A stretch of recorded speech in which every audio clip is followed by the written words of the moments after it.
Let's double check. Yep. Yeah, it just gave me the notification that I'm live. So, oh, nice. But that's from your Twitter though. Yeah, let's just see if it's on my channel quickly. No. So if it's on the Roundtable channel. Roundtable channel, we're live. Yeah, we're live. Yep. Roundtable though? Yeah, Roundtable, we're live. Yeah. Perfect. Perfect, bro. Alright. What are you guys saying though? Everything good? Yeah, bro. Yeah. How are you? How you been? It's peaceful. It's peaceful to be like in international break, sort of just disconnect a little bit, right? Yeah.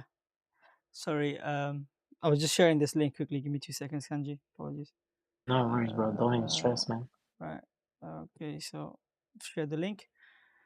So yeah. How was your game week, bro? How was everything? How was life?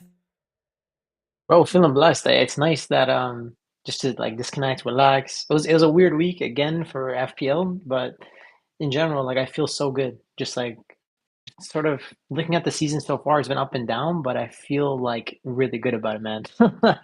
I feel like happy about like the future and the plans. A lot of the transfers I've made, like I feel like I'm setting myself up long term, even though the points haven't come in immediately. Like they're still good moves. I'm feeling all right. How about you? I'm good, man. I had a bit of a rough week, if I'm being honest with you. A little bit of a red arrow, but somehow still managed to stay in the top 10K. And we're gonna have a lot to talk about, man. Kind of Facts, bro. yeah. Sark, how are you feeling, bro? I'm surviving the no Salah gang, which is a horrible, horrible gang to be in. To be honest, I want out of this gang. I need someone to come and rescue me. Yeah, man. I mean, it's a really good entry point for Salah in 12 with Southampton, especially because like he's not going away during international duty, right? Yeah, I need him. Yeah. I'm gonna get him. So It's also like not the best exit point for Holland either, though, with Spurs. That's the thing. Like I expect that to be a very open game, similar to the Brighton one. uh, there's not been many good exit points recently, but everyone's been doing it and everyone's been successful. So I don't care if he scores a brace versus Tottenham. I really don't care. He's gone from my team. I might be on the other side of the fence compared to Stock. It might be a last go round for me before I say goodbye to my little friend, aka iRobot. But we'll get to that. But you got a really interesting graph here, Kanji. Yeah. With So this Salah. one is like looking at Oh wait, I think like I think this is showing the wrong graph. Oh, sorry, 2 seconds, bro. no stress, bro. Don't worry, man. Just make You want to sure. start with the projections, or you want to start Yeah. with Salah? Just make sure this is showing the right graphs first. Sorry, 2 seconds. There you go. It's showing the right graphs now. I think it is. No worries, bro. Is the camera? Did the cameras go? Yep. Let me just fix that. So there we go. Gotcha, bro. So you want to start with XGI, or you want to start with Salah, or what do you want to start for? I just want to see if it's showing the right slides on YouTube. Just 2 seconds, please. Just check that. Yeah, no worries, no stress. Alright. And I wish I had an iPad for this. It'd be so convenient. Yeah. Just 2 seconds. Properties.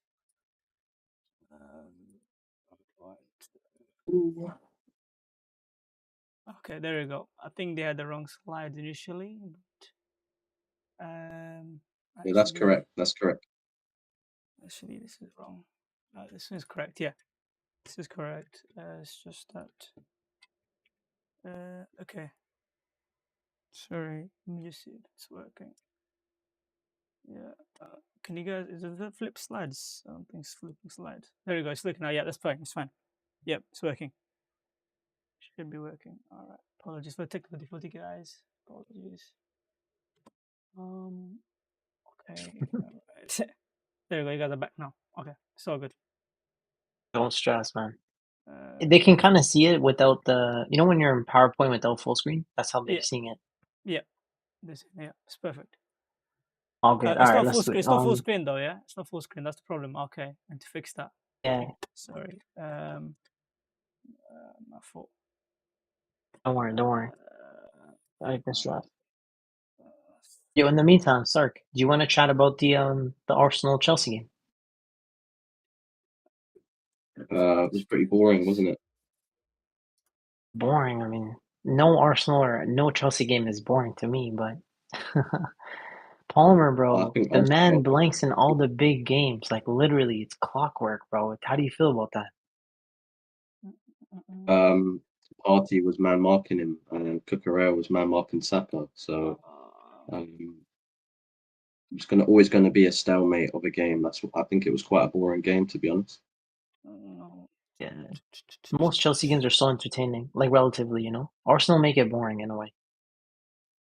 That's what they do. Yes, away from home, they just approached the game very defensively, to be honest. Yeah, but there was a moment of magic from Neto, bro.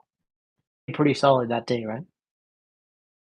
Yeah, I love his passion. Like if you watch his celebration, even when he assisted, I can't remember who it was he assisted. I think it was Jackson for a tap in. Like he's so passionate when he celebrates. I do love that about him. You need that.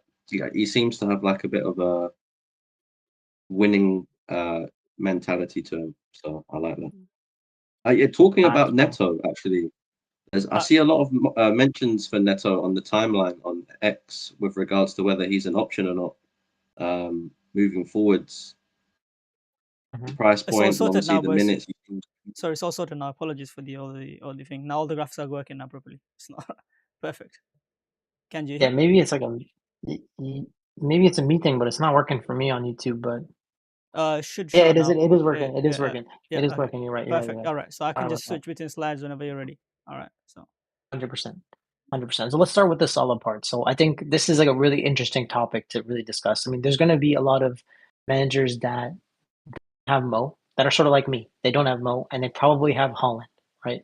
And we're looking at Mo where he's just been so consistent. I think he already has 100 points already. You know what's interesting about him is that like if we look at his underlying data, you would think that it's improved given the amount of increase in his FPL points.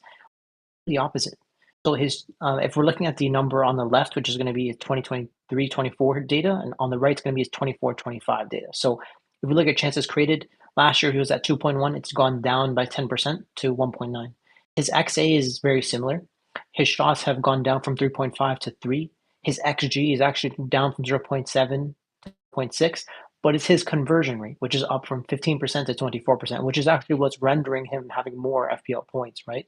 And so we have to also factor in that the change in the BPS system as well, right? Where players are getting shots on target, it's sort of taking a bonus away from the likes of Van Dijk and from Trent and from Allison, and it's moving more so towards Mo, where basically every time he scores, he's getting like a 7, 8 point goal, right? So just curious to hear what your thoughts are on how important it is to have Salah on your squad. Yeah, I think I don't have him, and I see him as pretty essential, to be honest. I think one thing to focus on this season on the slot. I don't think Liverpool are jamming up like mad shots like they used to do under Klopp. Um, they are still quite really attacking, but it's a bit more quality attack over quantity. So if you're looking at their shots for Salah, for example, it may be down compared to previous seasons, but it's just that the quality of chances that he gets are better now, along with the fact that he's playing a bit more of a creator role, much more than previous seasons. So I do really like that about him. And another thing to note is that he is a bit of a bonus monster this season. I think he's already accumulated over 25 bonus points, and we're only in game week 11, highest bonus point accumulation by any FPL assets in the game so far. So it's just that when he gets a return, you have to look at it as 8 points return rather than a 5 points return for a goal, for example. So I do think that's another reason why people are quite kind of saying he's essential, but I don't like to use that term. So. I remember being in a space, and I think it was Benji alluded to the fact that Salah has a really good record in October, and that was literally before October began.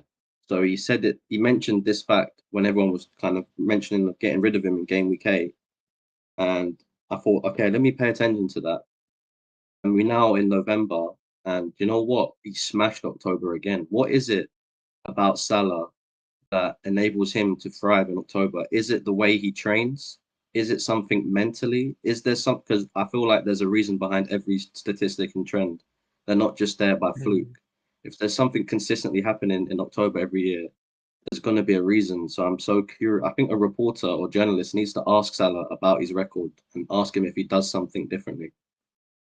It's very good, Yeah, we need like interesting. an Yeah. FPL manager to be part of like the media area, but like I feel like sometimes like the media questions aren't going to be as like important as the questions like us FPL managers could ask. But that's my own personal opinion. But yeah, so should we move? So Yeah, here is makes the Wait, no, sense. property. no. Let me Go on. no. Let me ask Kanji. Let me ask Kanji a question because he is a Liverpool fan and he doesn't own Mo Salah, and yet he's no Haaland in the no Haaland structure. So, Kanji, I need you to explain to me, K-Man, and the viewers, why do you not own Salah, and why do you not have any plans to bring him in? Okay, well, I look at the data and then I factor in that like Salah's had 2 penalties. So if like I just take out the 2 pens, or if I gave 2 pens to Son, or I gave 2 pens to Saka, I think the disparity between their FPL points wouldn't be as drastic as it is currently. So if I'm just looking at Salah and I took out like 1 pen, his XG would go down to like 0.55 compared to 0.7 in previous seasons. I just don't think he's that essential personally.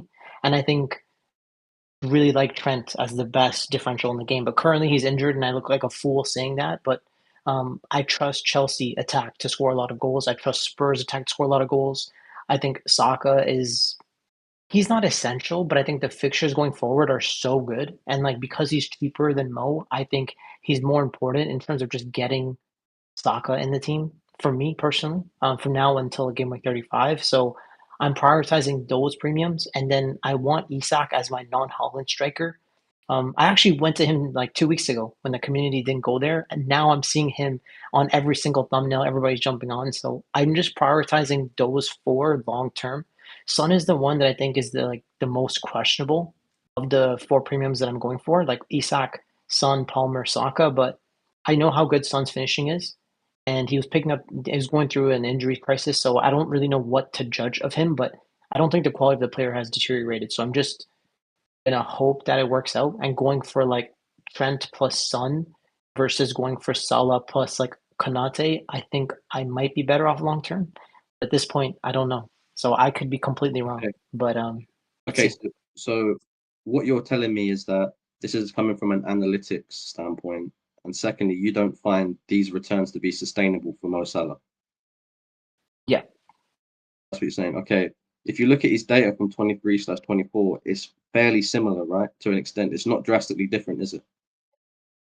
yeah, it's basically the same. He's basically like down like 10% on his data. So I don't know what the data would be, but what I do know is Mo Salah for 6 years now has been the FPL GOAT, essentially. So he's always consistently getting 200 plus points. Surely the same thing's going to happen. If the data is not that much different, we all know that, like, we've been here, we've read this book, we've seen this film before. Surely there's no analytics, there's no data that can tell you Salah's not going to get 200 plus points again. He will. He could arguably get 300 points this year. Right, exactly. So surely you should evolve and adapt your plan to bring him in. I don't know, man. I don't know. I just look at like I think the downfall in my strategy has been captaincy over the past couple of weeks, where I've captained like Brennan Johnson for a blank, Foden for 4 points, which is basically a blank, Foden for another blank. Those types of things. If I had just for example, Captain Bumo for 15 or Captain Cunha for 15, then I wouldn't be doing as badly as I have been, even though Salah has been hurting me. But I don't know. I really don't Can know, I man. Like I just can I come in I on don't know. this? Can we, Kanji? I think I've heard this. And I think there's a theme here, Kanji, and I think, and as a friend of yours, I do need to basically make you realize what you're saying. So the previous pod you said if I captain Son or if I captain these X, Y, and Z players, that's the point how much I would have been. I'm down because of my captaincy. And you have noticed there's a trend that you're getting your captaincy wrong kind of week in, week out, except for that Saka hold that you've had. So, and don't get me wrong, I'm on the same boat as well. I'm not here to judge. I'm captaining Holland like an No, idiot, it's and just yeah. you're not So targeting me. You're just like saying how exactly, you yeah, feel. Yeah. exactly, yeah. So now, don't you think if you had Salah, you have one go-to guy whenever you have a doubt or you're confused about captaining between, I don't know, Solanke, Son, or Johnson, or a it's not Palmer, but say Haaland or whoever, right? But you have this reliable guy who's getting consistent double digits over the last 4 or 5 weeks. Don't you think that would have been really ideal for you to captain and then just Oh yeah, 100%. Yeah. so Extend like why Salah has like exactly? So why don't we, because there's still time, get to that and get a reliable asset who you can, whenever you have a confusion between and whenever you're not 100% sure about captaincy, you got him. Just put the armband on him, regardless of fixtures. Put the armband on him, even versus City. Like if I'm confused, for example, this week I have so many options, so I'm not confused, but I'm kind of happy I have so many options. But there are some weeks where there's not that many options, and if I had to pick between the worst, I would probably trust Salah over anyone else. So why not? makes sense. Well, I think it's just like outcome bias. Like for example, going between Bruno and Son, that was a 30-point swing on captaincy, just based on that alone. And like he was a 50% option for me. So like I just don't really feel the need for Mo, but I get what you're trying to say. Like I get the point. Salah is just the most obvious reliable captain, but going into this run where I feel like Palmer is the most reliable captain because he plays 90 minutes and he's on pens and Chelsea's fixtures are great. So if I'm ever in that position now, I will be on Palmer. So that's why I'm just avoiding Salah. And I'll just spend the money so I can get to Trent. Anyway, I think in a that's no my Haaland structure, in a no Haaland structure, Kanji, Salah is essential because you're going against the best captain on paper in any given game week in Haaland. You know, he can always pop off and get a hat trick. We know this. So if you have Salah, he's kind of a similar player in that sense. And basically, captaincy is essential in FPL. I promise you that. You'll know it. You can't have a team where you have suboptimal captains because you'll be punished. I'd say the most optimal managers always will have a plethora of captains that they can pick between. So like Saka, penalty taker, corners, Palmer, set pieces, pivotal to everything Chelsea does, penalties, even Cunha for Southampton, for Wolves. He takes penalties. He's got so many routes to point that makes him a captain in a game like Southampton. Solanke, Brennan Johnson, Foden, they're suboptimal captains. Salah is an optimal captain in any game week. I think we should facts. move on. Kanji's got his plan, and one thing I do is I admire the fact he's sticking to it. So at the end of the season, we can see if it pays off or not. I think Exactly, that's too bro. late. No, I Exactly. think we've seen enough, Kanji. Get Salah in. I don't want to wait for the end of the season. All right, moving on. We got the Europe TFPO's projected goals and assists. So, Kanji, if you want to touch on this. Yeah. So I don't want to spend too much time on it in particular, but he did provide an updated graphic going forward. So I think it's interesting to see where the strikers are in this graph. So we have like Isak just in front of Jackson. Um, then we have Solanke and Watkins underneath them. And specifically for people that own Watkins, like I think it's probably a priority to switch him to Isak or Jackson personally, just because you get the cost savings, and I think they have good projected data in the future. It shows, like for example, look how high Brennan Johnson is, bro.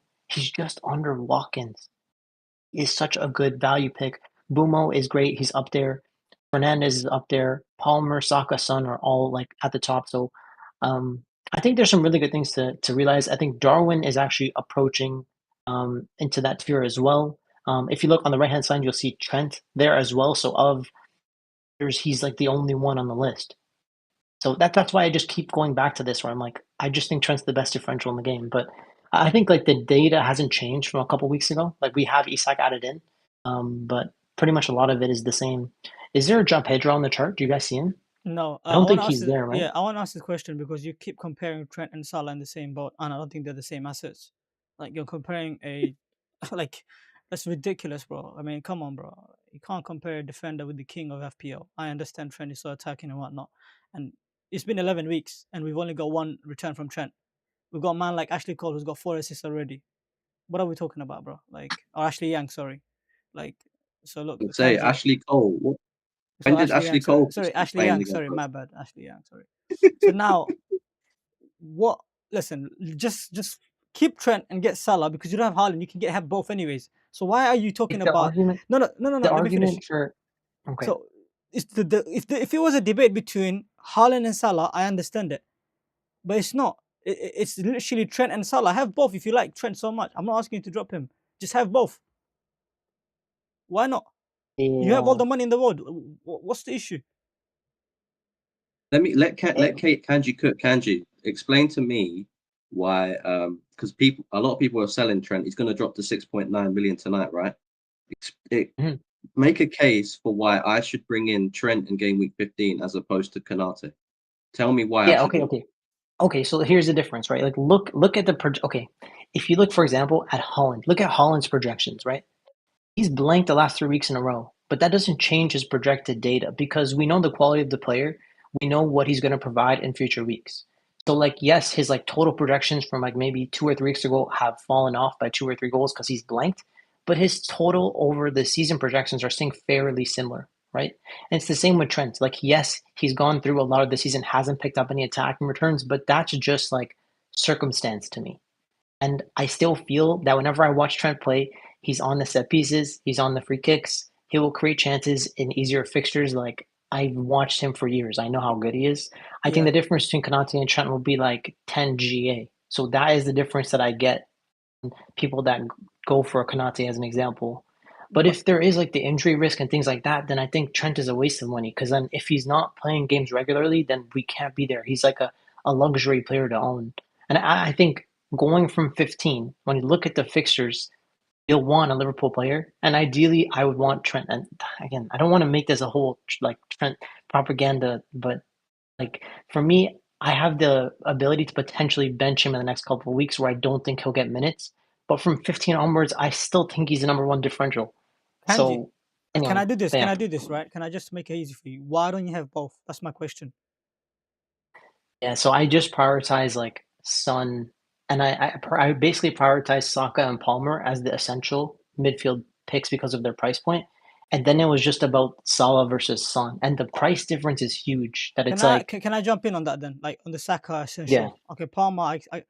I don't think anyone is essential, and the proof is in the pudding. Like what Haaland did to start the season, a lot of people jumped on the conclusion and said it's essential, and now everyone is eating their words that said he's essential. And I never said anyone was essential. So we have to be careful when we say essential, essential. We do not want to overuse that word or misuse that word, right? There are a lot of managers. For example, myself, I haven't owned Saka for majority of the season. I only owned him for 2 or 3 weeks. Have I been doing bad? nah, So how is put Saka essential for me? Like I got no him for the one. big hole that he had. I got him in for that big hole, and that's it. And I didn't even own Palmer for his big holes, and I'm still doing well. So the two players that you mentioned that are essential, without them two, I'm doing okay. So how can they be essential? I should be falling off the cliff if they were so essential.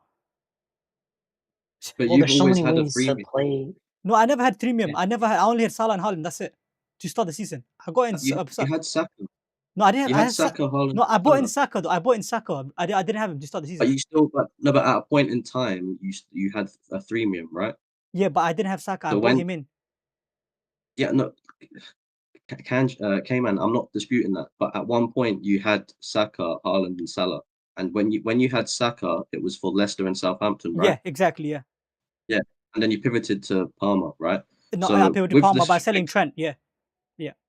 with the fixture swing coming up, Hmm.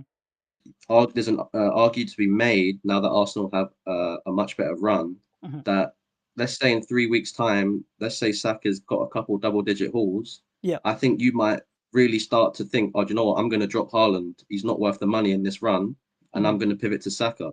So it's easy to say now when the run's been bad, but at the same time, uh, K-Man didn't have Palmer when he had a 25 pointer. You didn't have his 4 returns versus Wolves, and yet I you were still inside the top 10K. yeah. So as long as you've got a threemium structure still in place where your threemiums are getting you points, you don't need everyone. It's like last week, I didn't own Salah and I had a green arrow. This week, I didn't own Salah and Bruno Fernandes mitigated the risk, the damage to my rank as well, even though I didn't have Salah. So you still can do well. You don't have to have every premium. No, but I was trying to counter the argument of a player being essential. Do you know what I'm saying? Like I don't think we should say essential. Because of the pricing this season, I don't think anyone is essential. Like the fact that we can play around with different premium structures, hopping on, hopping off. Like Kanji, when you say essential, you mean they're season holding, and you're not going to drop them at all, regardless of fixtures and whatnot. Is that what you mean by that, or am I Yeah, misunderstanding that? yeah, you're right. Yeah, from like So from exactly, now and until that's the where I end, like disagree with, and that's what I disagree with, and that's why I challenge you on that because I didn't own Palmer to start the season. I didn't own Saka to start the season. I just had Salah and Haaland. That's it. Yeah, but And Trent. that's because Salah had like all of the easiest fixtures in the first 10 weeks. So like even I don't own Salah now, but even I own Salah at But that point. Kanji, you can say that, but it wasn't so obvious. Most of the majority of the community didn't go with Salah and Haaland. It was one or the other, and they had Saka to start the Yeah, season, and Palmer yeah, or whichever that the makes sense. variants they went with. But my point is this: is that let's not say anyone is essential, and let's have the open mind of whether we're going to sell Haaland or Salah depending on their form and fixtures and whatnot, and that we're going to adapt to new information, and we're going to be open minded. That's all I'm saying. And the fact that you're Bro. not open minded about Salah is concerning to me, and I want you to do well. Do you know what I mean? I Based on your can't. I theory, though, honestly, Cayman, like. Yeah. I honestly, I can't change my mind because I don't have a wild card. Like if I had a Okay. wild card, I would have wild carded Salah in like weeks ago. But But you I you've just taken a don't. -4, but you at the same time you've taken a -4 to switch an Arsenal defender to an Arsenal defender and to change Flecken. Um, so that one, it's just a money thing. Like it's the difference between going for like a Strand Larson and a Cunha. Like that's how much the 0.5 made that difference, and like that has already paid off. For example. A lot of people are saying on And the like the chat they can't see the graph. So guys, it's just from Rob TFPL to be honest, which we'll share on our Twitter after the pod. But ultimately we don't want to spend too long on this section anyways. So yeah, no worries, no worries, um no so worries. Kanji, you wanna close out what you're gonna say and then we can move on. No, I think like basically the only there's a couple of good value picks. Like you see like Wood that's pretty high in this chart. Brennan Johnson is still really high in the chart. Trent is the only defender here. Those were like the certain observations that I see when I'm looking at oh it. yeah, I Cayman, guess. Cayman, just go down, change the slide, Cayman. Yep, let's go. Yep. Let's change the slides. They're There we go. referring to. Yeah. So there we go. Nice. We've got the expected goals involvement from Gameweek 1 to 11, and then we have obviously the Captaincy and Premium Matrix. What do you guys want to touch on first? Look how low Trent is. Oh, Yeah, look Trent. how Where's high Trent? Where is Trent? My Liverpool goodness. in terms of, Where's Trent? I in can't terms of the see you. goal. Where's Trent? Oh my god. Look how high Salah is. He's even bigger than Palmer, and look how important Palmer is for Chelsea. And yet people are picking Trent, Kof Kanji ahead of Salah. Trent is 7.1. He's a defender. Why are you guys pulling on this pick? Like he's a 7.0 defender. Salah's a 12.5 midfielder. Like you get what you pay for. Like Hey, Bruno Fernandez is not the best captain of Manchester United, bro. Don't you ever say that, bro. How dare you, bro? Listen, all I would say is if I was in a restaurant and I bought the equivalent of what Trent is, so 7 million, right now I'd be disappointed in what I'm getting given on my plate because he's not even justifying 7 million price tag. that's fair. Whereas That's fair. Salah's killing it for his price. If anything, he's going up, up, up. He's constantly increasing, so he's worth the money. Whereas Trent right now isn't, and I know that's recency bias, but even for at least 3 more game weeks, arguably until game week 15, we might not even see Trent. So I can see why a lot Yeah. of people are just bringing in Kanate. I've got a question. Why Yeah. Yeah. is Solanke high? Or forgive me, I don't understand these graphs very well. Kanji, you might help me understand. Solanke, No, that's okay. does he seem to be quite high, or am I wrong? Because he seems he's head of Son, or am I Yeah. misreading the Yeah. graph here? You're getting it right because usually Spurs create a lot of chances for the number 9, and Son Okay, doesn't usually get as much XGI as the other premium players, but it's his okay, finishing that separates him, right? okay. So I'm talking about this is XGI, but I'm saying in terms of points, if you were to see which player is going to get more points this season, would it be Solanke or Son? Well, you have to factor in that Son is a better finisher than Slanky, and he's a mid.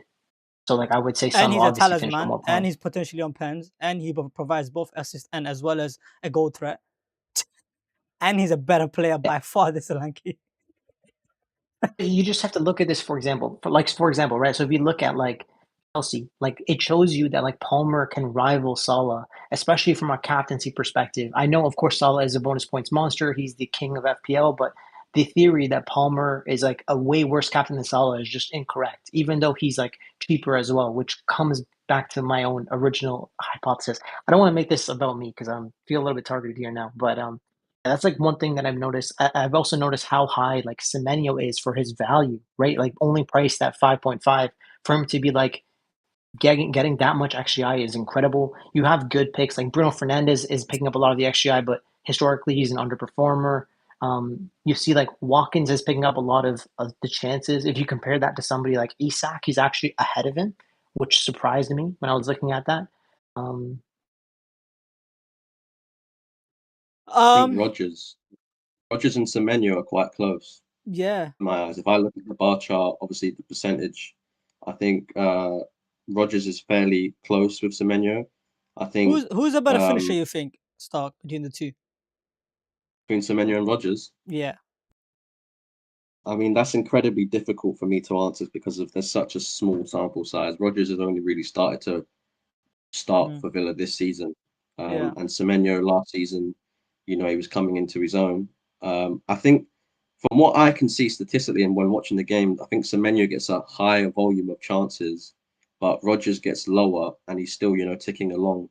I think this is an interesting debate because there's a lot of managers going for four, like solid midfielders. Some managers are going for five solid midfielders, but I see a lot of people going for like a Mbumo, Salah, Saka, Palmer, and then either Semenyo or Rogers. So, who would you guys prioritize, Semenyo or Rogers? If you look at the fixtures, price, everything. I think Rogers is extremely, extremely important for Villa. Like the fact that they need a number 10 who can carry the ball, create chances for their striker like Watkins. Like when he goes off to go to the bench, like there's no one else can create anything. Whereas I feel like Bournemouth are not that much heavily reliant on Semenyo. They do have other good players around. I just feel like Rogers is more important and more valuable for Villa than Semenyo is. But don't get me wrong, Semenyo is just as good and just as valuable. But I would probably lean towards Rogers because of the better team potentially. But the downside is the fact that he does have Europe, whereas Semenyo doesn't. Now, yeah, man. For me, I own both. Yeah, I love them both. Like they enable me a premium structure, so it's hard for me to choose between the two. It's like it's tough, boys, for me. Yeah, yeah, I'd be on Semenyo just because of X minutes. yeah. Okay, so what in terms of these decisions, how do you two as managers make these decisions? Do you base it off analytics or eye test? Like, what's your big factor for making a decision between the two? Because I think I can imagine what Kanji's going to say. For me, it's I test always, No, man. honestly, I like it's easy. Like if there's a 50-50 decision, I look for X minutes and then I look for the cheaper player. That's it. But if you can't decide, then that's when I look at like factor in data. For me, price doesn't Usually come like into the you have an picture. instinct. For me, price doesn't come into the picture ever. I look at the better assets depending who's gonna give me the more points. I think that's looking at the wrong way, you know.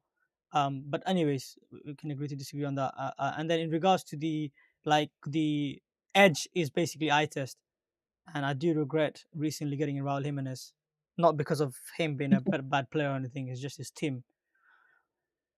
But yeah, Yeah, I would go just me. I picked Roger. Well, I'm going to pick Rogers ahead of Semenyo, yeah. and it's fixtures based. If I look at the fixtures from about 13th or 12 all the way through to 20, I don't think a lot of people are going to have Aston Villa cover in their team. So I think Rogers is going to be a bit of a differential, and I can see some managers getting rid of him. I don't think many managers will have Watkins because he's 9 million and he keeps getting early subbed. Whereas Rogers is just that man. I've had it since the beginning. He only cost me 5 million. So when they play Southampton and the likes of all the other teams who are fodder, I just want a player like that to have in my team and have Villa cover because I feel like Villa are being a bit underestimated to an extent because of poor performances recently. I feel Can like turn if it they get out around of Champions anytime. League as well, there might be less pressure on them, right? If they somehow get out of the Champions League, maybe they won't, but yeah, um, yeah, Yeah, I think there's like two more players that sort of stand out. Like look how small Foden's portion of his like XGI, but then he's also missed the start of the season for minutes. So I don't know if that's fully representative. Also, if you look on the third bottom one in Wolves, look how big Cunha's is. Even though Wolves XGI is low, Cunha actually has a lot of XGI himself. He's actually such a good pick. That's kind of what stood out to me. Bowen is pretty low. Wood What is about solid, so he's just what good about value. Mbimo recently? Recently, he's been playing quite wide, hasn't he? And Wissa has been, getting all the having all the fun. Yeah, so that is an interesting combo. Now we're going into game week 14 where like Bumo has the fixture swing, all the fixtures become worse. Yeah. So So just that's the just question look to at ask yeah, yourself is just like, looking at the fixture, Kanji. Speaking of Brentford, they do have tough run from 14. They play just to see once again. They play from 14 Villa. I think that's away, and then Newcastle at home, Chelsea, and Nottingham Forest. That's tough for fixture, you know. Brighton, they play Arsenal. They play Oh, Arsenal at Brighton, home. They play Arsenal Man as well. City at home. Yeah, Liverpool at home. Like it's tough. it's very tough. What would you say for those that are looking to bring in Wissa this week? Would you recommend that? For example, people are trying to remove Chris Wood, and you got your maybe even some people are considering Raul Jimenez for Wissa, considering his performance, like 2 goals, 13 points recently. I mean, you can go there if you're gonna eventually move. Like for Mhm, example, if the rest of your team is good and you're making that luxury move, yeah, it's mhm. fine. What Like if you? Wissa eventually Mhm, becomes a sell in yeah, 2 weeks. I agree, but some people like to say Brentford is the best attack in the league at home, especially, and they want to have that cover. Would you say that if they're going to move off Mbimo and rotating, like say Wissa with Raul or someone like that, would you say that's ideal or Chris Wood? Nah, because they also have this Igor Thiago guy coming back that could take minutes away from Wissa. So Okay, I'm not the biggest fan of that pick long term. fair enough. Yeah, it's too short term. I do want to mention two players from that graph if you go back to it. Yeah. Uh, and the two players I want to mention, based on the percentage that their, expected goal involvement is, I think Matoma is one to keep an eye out for Brighton with the good run. Yeah. I know it doesn't probably fit a lot of people's structures, but I feel Mhm, like if you look at his involvement, I don't remember him getting many points to start off with, but if you was to use fixtures as a guide that breeds form, mhm. maybe his goal involvement can start to occur. And then also Havertz for Arsenal, I think Yeah. that's quite big. So speaking So of yeah, they're Havertz, we'll ones. get to that. I just want to touch on Mitoma. There is a couple of options though. The reason why people are not getting Mitoma stock is they're looking at the likes of João Pedro, who provides exceptional value for 5.4 million. He's back from injury, and then you go Welbeck, which is also cheaper than Mitoma, 5.9. So if you already have one, would you recommend double up on attack for Brighton's run from game week 14 or 13 onwards? I wouldn't personally double up, no. But Okay. if you don't have João Pedro and you Mhm, have a dead spot in your midfield, mhm. then I think Matoma might not be the worst shot because arguably he is nailed on that left hand side, and you just never know. He's definitely going to be a differential to watch out for based on the goal involvement. If you was to use this chart as a guide along with the fixtures, I would certainly say he stands out along with Gordon as well from Newcastle, and then Mhm. Havertz. Their involvement is quite big. I agree with you, and I just want to touch on that Gordon, and I also want to give a shout out to Bowen from 14. Gordon, Bowen, and Mitoma's fixture is amazing, and if you're looking to get off Mbima for his tough run, I'll recommend those three as a pick. What do you think, okay, Kanji? Yeah, well, Bumo is a tough one because like he goes from playing wide in the easy fixtures to Hmm. being part of the two strikers because they'll switch to like a 5-3-2 formation. Hmm. So that's the thing. Like Bumo is pretty much fixture proof. So I don't Fair. know if he's the type of player.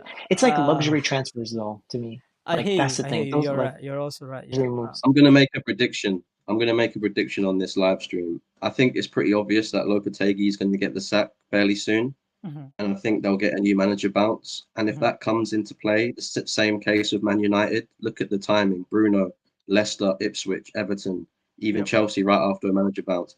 If West Ham sign a decent manager, then I think Bowen's going to be a very hot pick and an easy swap from Mbeumo to Bowen. Agreed. So it's just one to keep an eye out. Agreed. Contextually speaking, if they do get a new manager bounce, he will be a viable pick. But with Lopetegui, I wouldn't touch him. What about Bruno? Because Kanji, because would you say uh Mbima and Bowen? I mean, if especially um like if fixtures turn, which United does, so with Bruno, Bowen, I do think you can make an argument to sell Mbima in that tough run for either Bruno or Bowen. You can. Yeah, like Yeah. I look at Bruno's fixtures and they're also mixed too. Like Bruno's good fixture was last week and this Hmm. week, and then it's mixed again. He has like Arsenal and Man City coming up with Forest, and then like Yeah. I don't know if I would move to Bruno now. Like you had to have done it already. Fair enough. Fair enough. So Havertz, I want to touch on Havertz. So we do have an Arsenal slide here, so I want to touch on it. So Havertz and obviously Arsenal defense, I wanted to touch on Stark. I mean, if you're looking at their fixtures from 12, they've got Forest, West Ham, United, Fulham, Everton, Palace, Ipswich, Brentford, Brighton. That is an amazing run. The only tough fixtures I see in that is potentially Forest, United, and the rest are just smooth sailing, bro. What are your thoughts on maybe potentially double attack or triple Arsenal, depending on whether you want double defense? What are you guys' thoughts on that? Well, firstly, I just want to explain the graph you've got up for the viewers. Hmm. That is my team. And on live FPL, you can make fake outcomes. So Gabriel, when Arsenal had a clean sheet, I think late on in the game, Gabriel had 3 bonus. So obviously it was a 9 pointer. And he's only 10% owned in the top 100K. So if you look at that graph there, he would have literally got me a green arrow into the top 100K based on that clean sheet alone. So Arsenal defense currently is an edge in certain ranks, especially in the top 100K. So, and I think people are losing faith due to recency bias. So on your question, as you can see, I've got Raya, well, you can't see, but I've also got Raya on the bench. Um, and I think they could be an edge with the fixtures, but today's news with Ben White being out for 2 months, I think it diminishes the appeal to an extent because he was part of the appeal and part of that defense last season. Timber was out the whole season with injury. I know they've signed Calafiori, but he consistently keeps picking up small knocks.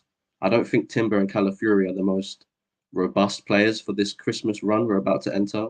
So with Ben White being out, I think he's essential as even a rotation option with Champions League, 3 games in a week. So I know people are talking about picking up Timber as a cheap option. For me, I think, yeah, he's a great pick in isolation, but I could see him either being rotated in a game or maybe even picking up a knock due to his injury record. So for me, I'm actually quite worried as a double Arsenal defence owner. I've held on to them for an edge, and I think I might get punished, to be honest, for keeping them. I don't think I'm worried. What about you guys? Angie has a strong opinion, I think, so I would let him go first.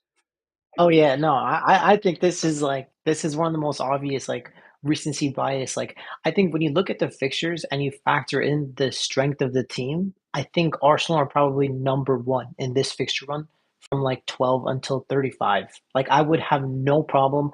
Like when you look at the data models, they predict Raya like ahead of so many midfielders. It's ridiculous in that run. Like it's crazy. So I think you're sitting there with the best goalie in the game, arguably the best defender in the game now that Trent is injured. So you're sitting in a really good position. You're sitting pretty. I'd say keep the faith unless you're trying to get another premium into your team. And that's why you're looking to sell Raya or Gabriel. Otherwise, it's fine. I prefer those guys and I like them long term. So don't worry. So the question I've got for you, Kanji, is which was last week we did have a debate about is triple Arsenal essential slash an edge from game week 12? What do you think? What do you think? No, no. I'll go last. I need to go first. All right. Okay. Well, I think like no one is essential, but to me, when I'm looking at this for my structure with no Holland, I need to have triple Arsenal. Like I just need it. Like they're priced very well. Like I prefer Saka's price to Salah's price. So that's why it's like I think Saka and Palmer are the two essential midfielders to me. And then I look at Gabriel and I look at him where he has the goal threat in the first 5 weeks, he had picked up what like 2 goals and like 4 cleans. Like he was the most central like defender in the game in the first 5 weeks. Then he's blanked against Southampton and Leicester, and then of course he blanked against Liverpool and Newcastle. That sort of thing is understandable. But if you just got one return Southampton Leicester, then you're looking at the season and he's like like 6 or 7 returns in the first 11 weeks. You'd be sitting there sitting pretty. So I think Gabriel to me is essential. I think Saka is essential, and then from there, it's up to you. The third one is really up to you. But I do feel that like at least one of Saka or Havertz is essential in this run coming up, and then Gabriel for sure. I do want to I say that do I do. think Go on, sorry, stop.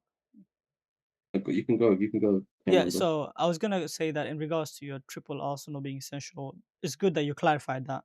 For your structure, you may seem it's essential for you, but you don't think that for generally for everyone it's essential because everyone is in a different structure. Some are on 3 premium, they can't necessarily afford to invest 12 million in the back, right? With your Gabriel Saliba or Gabriel White or whatever, right? Now, in regards to the covering Arsenal defense, I do to some extent I do agree with this close to being essential.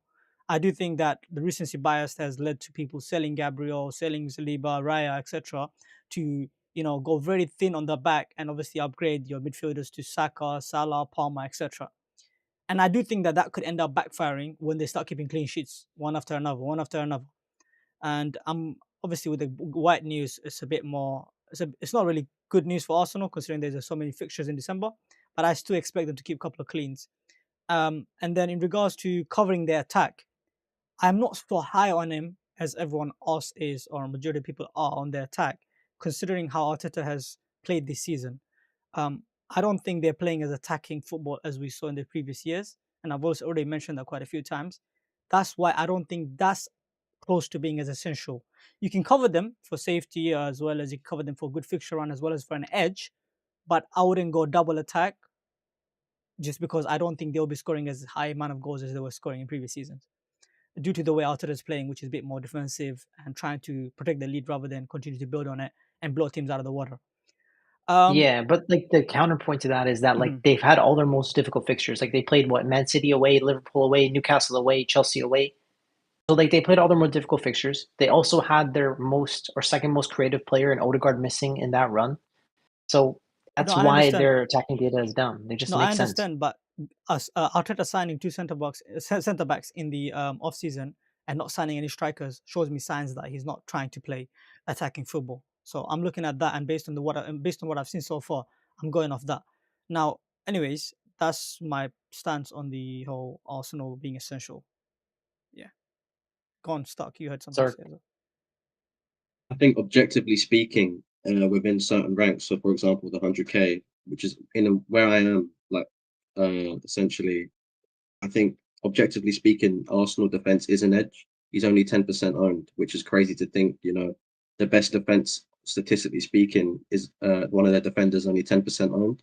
That's kind of crazy. But we need to look at some data here, and I think what would be good is if we could find, obviously not in this stream, but how many clean sheets Arsenal kept in last December's. Do you know, like the busy schedule where games like 3 games a week? Because everyone knows how good the defense was last season. But I saw on X today an Arsenal fan saying that they didn't keep many clean sheets last Christmas period. So it's definitely one to look out for because I think that can help managers make the decision when it comes to the double defense, even if they're holding it or looking to get the second one. Secondly, I think Saka is definitely someone I'm going to bring in a game week 13/14. Odegaard's missing. He's a big miss, creatively speaking. I think he's created the most chances in 2024 when Cole Palmer's in second place. So obviously he's missed a couple of games and he's still sat in first place. Just goes to show how creative he is as a player. He literally assisted the goal for Martinelli as well against us. I think he will definitely improve their attack. But I do think he might diminish Saka's creativity a bit because I think we did see a bit of an increase in Saka's creativity without Odegaard because he had to take up that mantle. So yeah, I think Arsenal will definitely improve. People will probably jump to their assets. It's just a bit of recency bias because they've not been performing. yeah, this reminds Say me of they're Isak. Like, I genuinely think this is the perfect, like, it's the perfect example. I brought Isak in for Forest and I brought him in for Arsenal, and people were like, what are you thinking? And then, boom, like the fixture run coming for Isak is gorgeous. Everybody's going to look to bring him in. It's the same thing with Arsenal defense. They're going to keep it clean in like maybe against Forest, maybe against West Ham, and then boom, it's like Arsenal defense is back. They're cooking again. Maybe we should get one or two. Like that's what I'm expecting. And I think the point about Odegaard impacting the attack, I think it allows Arsenal to score more goals. It means that Saka will become less talismanic for them. He'll be less of a goal involvement percentage than when Odegaard wasn't in the team. But I think it'll allow Saka to get less XA and more XG. And yeah, we'll see how it evolves. But when Odegaard's back, it's good for Arsenal. More goals. That's what I expect, right? I just Well, switched to context. the. Go on, sorry. Just lastly, context is always your edge when making decisions. So the context is Odegaard's been missing. They've had difficult fixtures, which is translated into less FPL points. So what does that mean? Odegaard's back, big creative player. Fixtures are good.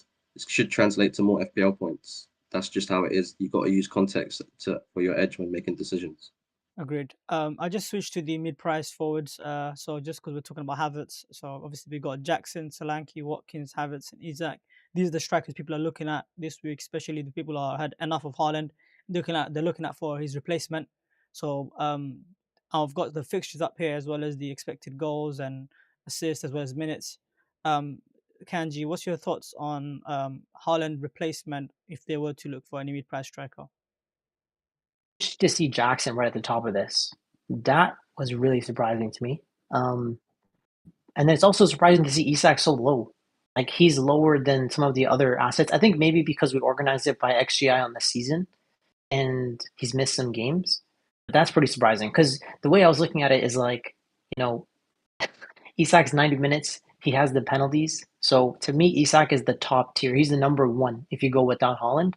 Then I think I'd actually put Jackson above Solanke and above Watkins because I look at the fixture run for Chelsea and it's just absolutely gorgeous. I know Jackson has picked up that yellow card, but if you have a good eighth attacker like a Joao Pedro as your eighth attacker or a Morgan Rogers or a Semenyo, you don't need to worry too much about going for Jackson. But that does limit his appeal if you have like a 4.5 Stewart as like your eighth attacker. Um, but then I think I have Isak in the top tier, then I'd put Jackson in the second tier, and then I'd have like Watkins, Solanke in that third tier, and then I just think like Cunha and like João Pedro are like those are the ones. Like those are the best like enabler picks. Like we saw on that chart from Under the Radar, which showed you like the amount of goal involvement for each player, and Cunha is actually solid. Like he's on the third lowest one, but that is solid for that price. And as a striker, good for bonus points. JP is the one that's like he is the best enabler in the game. Period. Like I think he's the best enabler. He's better than Rodgers. He's better than Semenyo. I know minutes are not as nailed, but he has pens when he's on the pitch. So that is like that's a thing to really keep in mind. So I think John Pedro will find a way into like everyone's team, regardless of squad structure at some point. I think. Yeah, I do think that. I think I would have said Watkins for the best Haaland replacement. I was wanting him for early on. I said if I were to ever go off Haaland, the first player I would bring in my team is Watkins.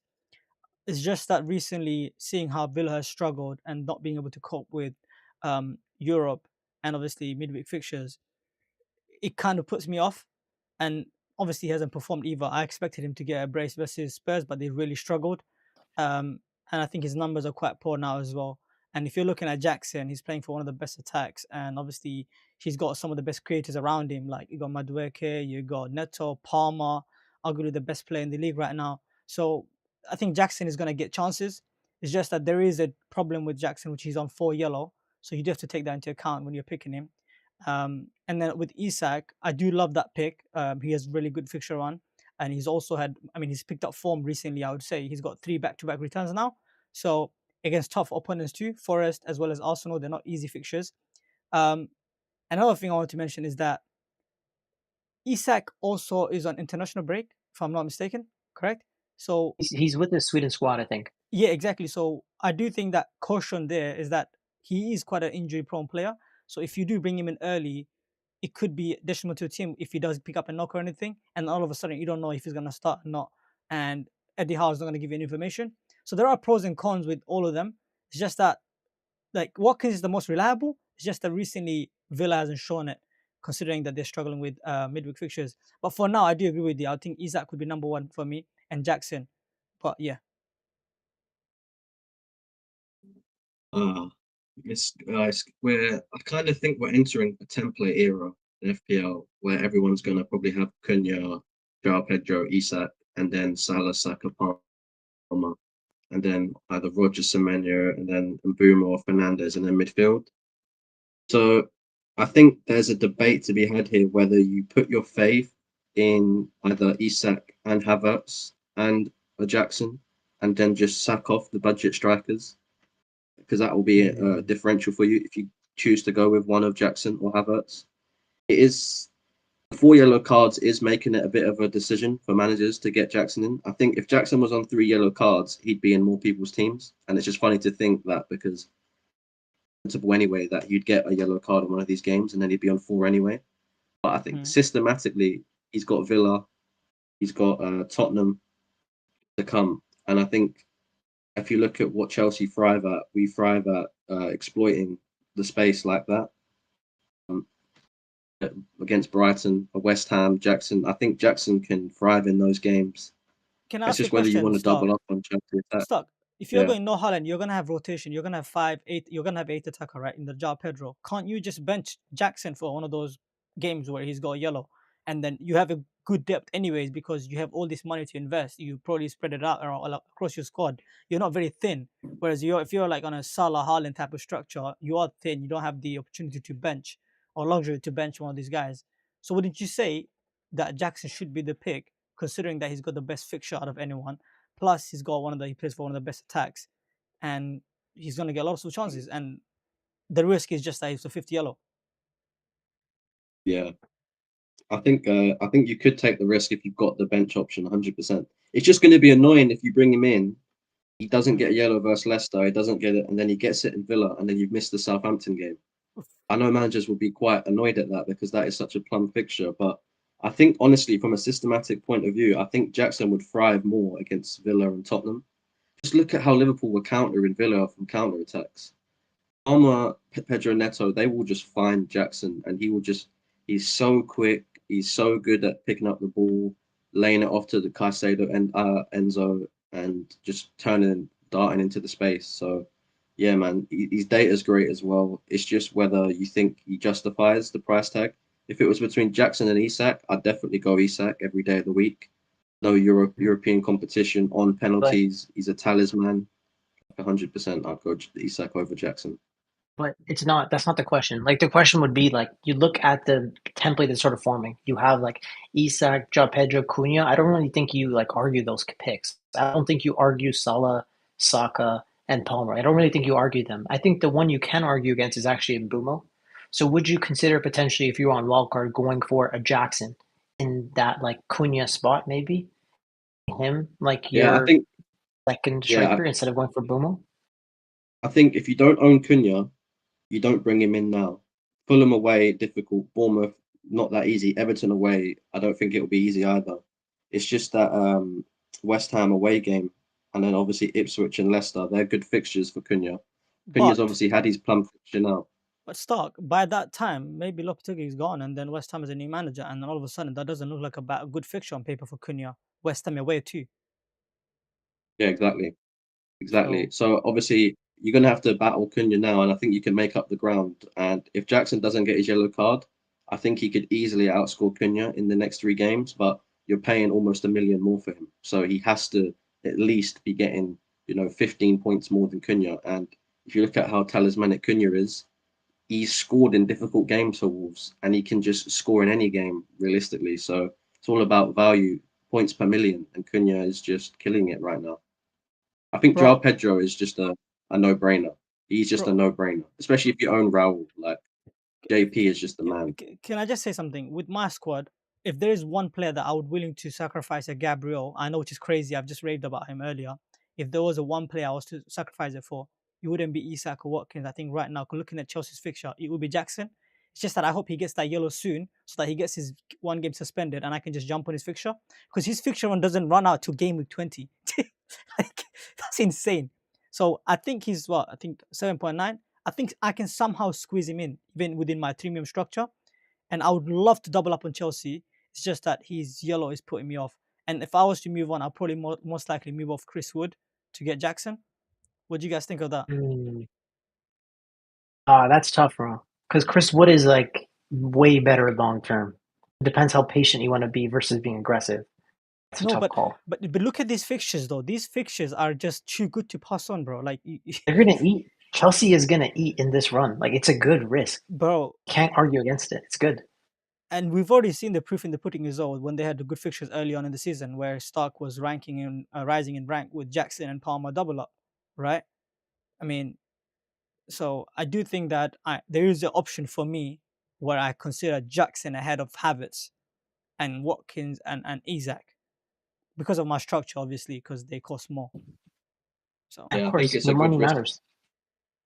It's a good risk to take because not as many managers are going to make the risk because of the fact he's on 4 yellows. But yeah, ultimately, if you think of a solution for that issue, it's just you just bench him 1 game because you've got I don't know Raul or João Pedro on the bench. So yeah, man, I think it's a good risk to take. The fixtures are long term, so it's yeah, not a short term aggressive move. It's mhm, actually a long term aggressive move. The fixtures last a long time. You can bench him, and I think he will be a differential, and it's a good differential to have. He's got great data, plays for a great attacking team, and the fixtures are great. So yeah, I'm even debating debating it, to be honest. Stock, I would recommend him. If you are going with no Haaland and you have a depth of covering, because I'm sure you're gonna have 8 attacker, 100% you're gonna have João Pedro. So you have that one guy because you're gonna be benching Semenyo or one of Rogers every week, regardless, because you have a depth. Without Haaland, it's so much easier to play around your squads. It's so much flexibility. So it just opens so many doors, like without Haaland. And Jackson is one that you gotta capitalize on, especially if you're going no Haaland, in my opinion. But yeah. I'll take him over OG. Cunha. I'll take him over Wood. I'll take him over all these guys, personally. But yeah. Sense. Yep, makes sense. Yeah. I think we're sort of all on the same page here. Yeah. I think we can just move on to the next slide, which is going to be You want to talk the about the captain. Yeah, captaincy? so Yeah, captaincy. Yeah, captaincy let's talk and about premium. So I captaincy. think. Yeah. Okay, go ahead, Stark. Did you have something you wanted to add?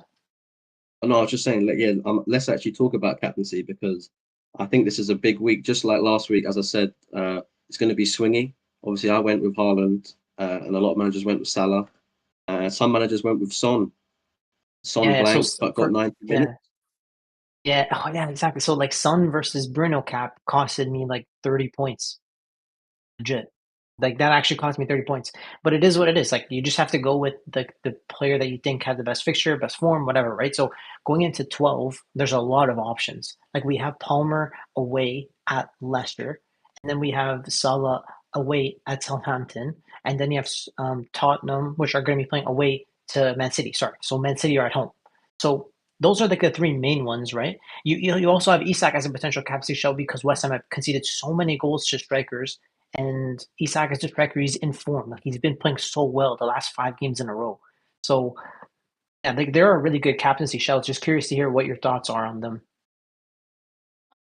I just did a poll on. Sorry, Stark. I just did a poll on our live, and so far the poll, we've got 10 votes with Haaland 30%, and we've got Salah 50% of the votes, and Mbimo's got 20%. So, Wow. what do you guys think?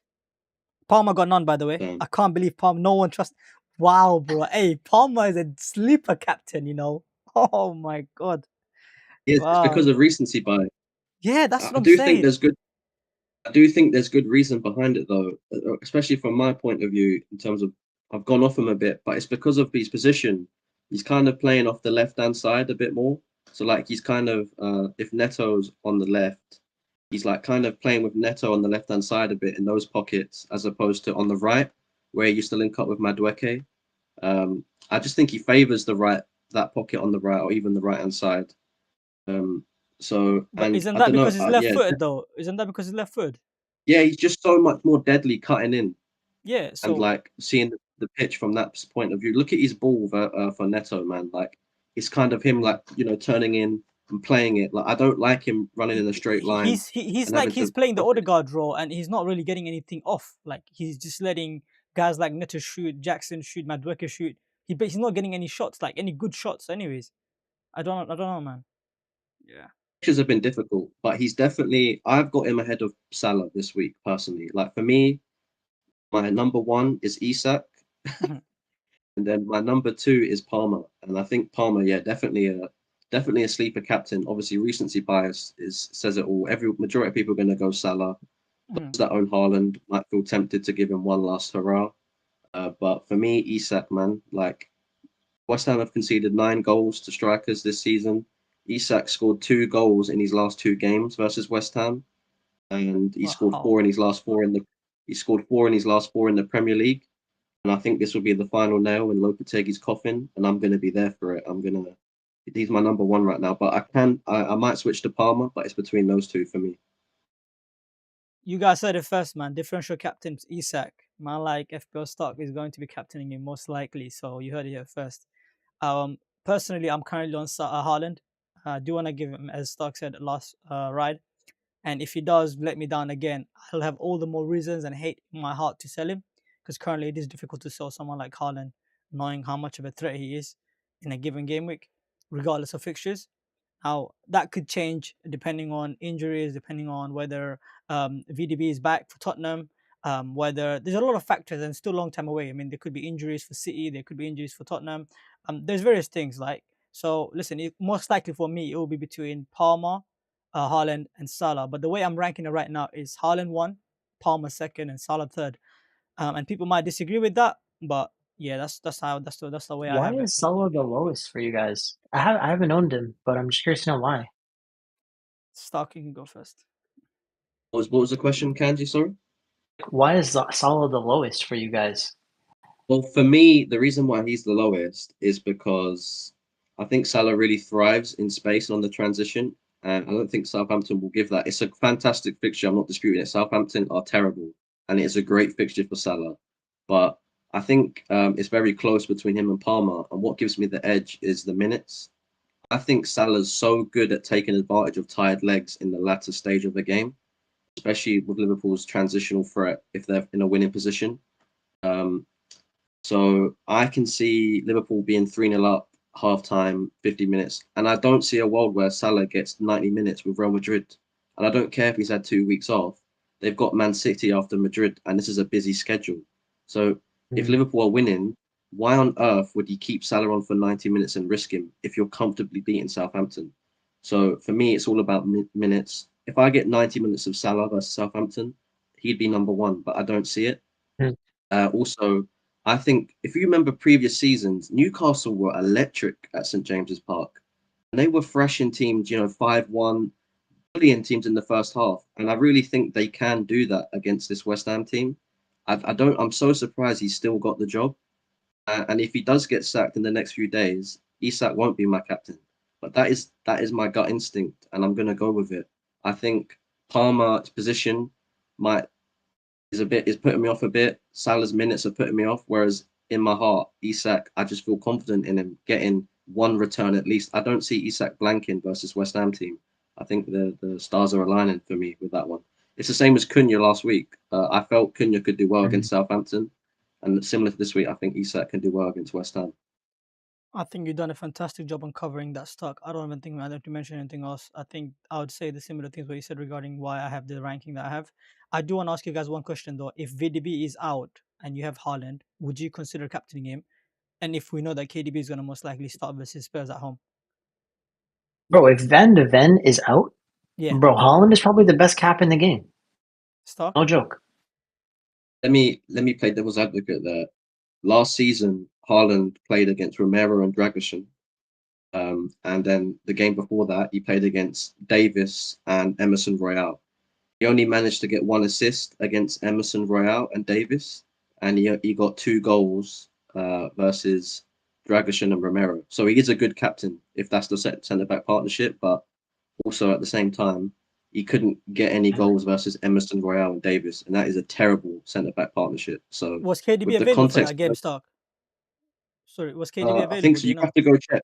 I'll check. I'll Go check that check, but actually. you can't focus too much on history as to decide the Mm. outcome for the future. But Yeah. it's just one to note that you can blank.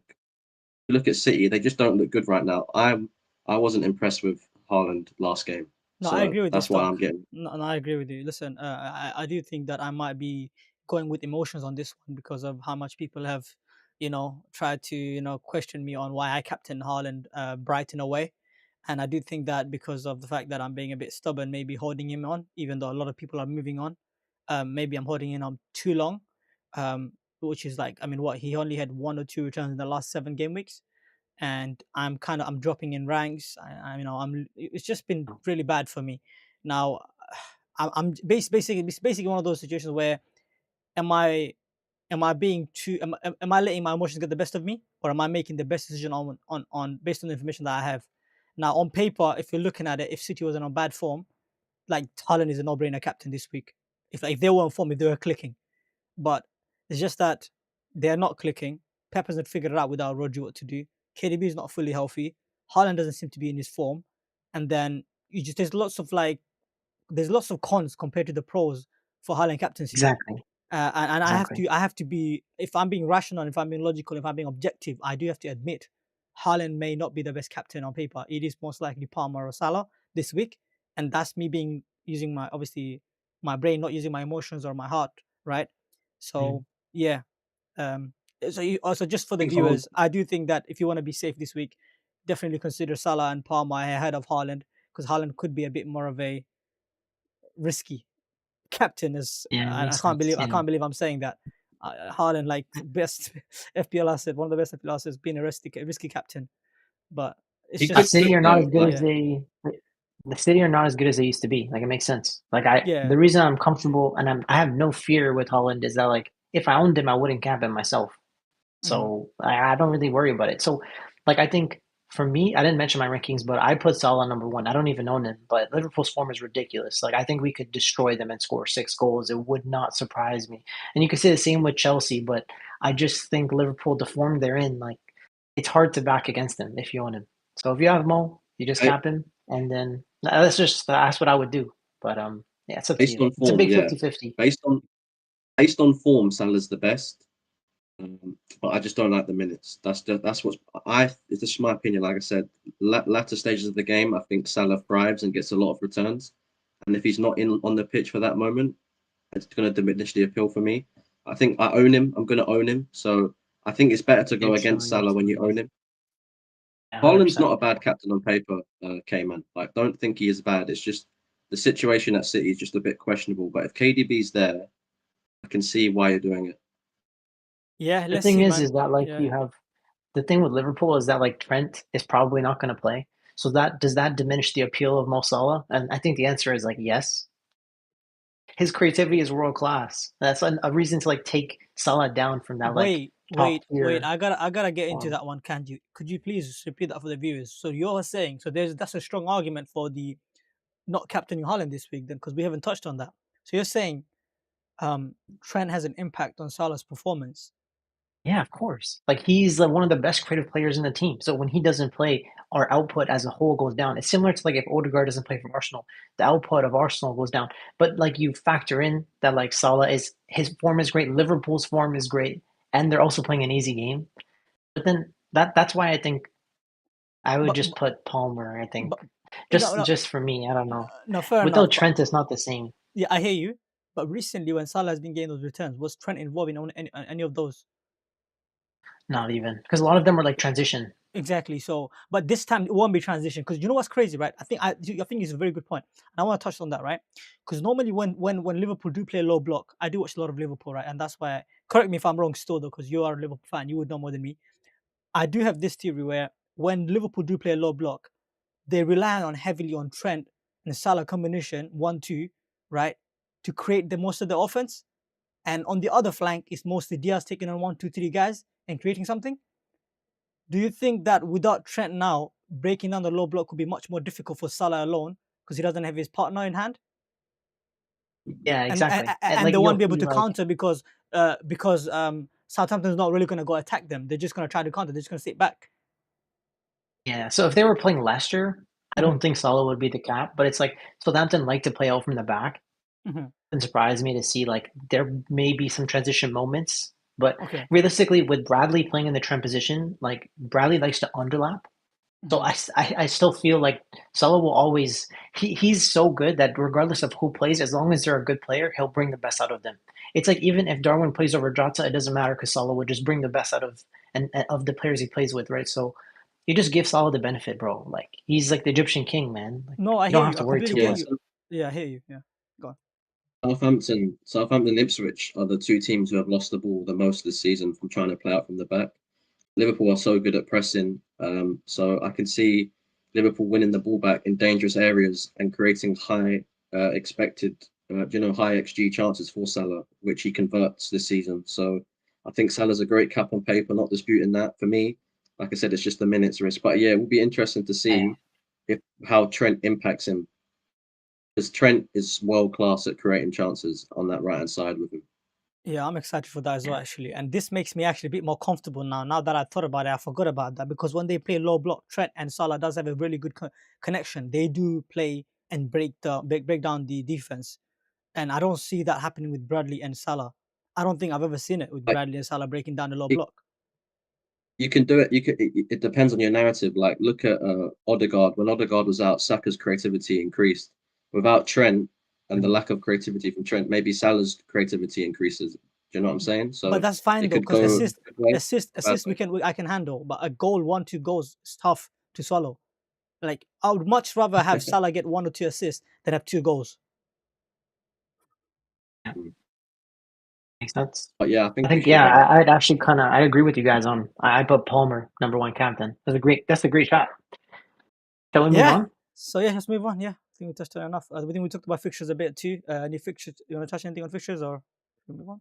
No, I Yeah, I think we think should like move on. Wolves have a Okay, all right. Let's move on you, to. yeah, no worries, no So worries. here's the game week 12 Yeah. wildcard draft stock. If you want to touch on it,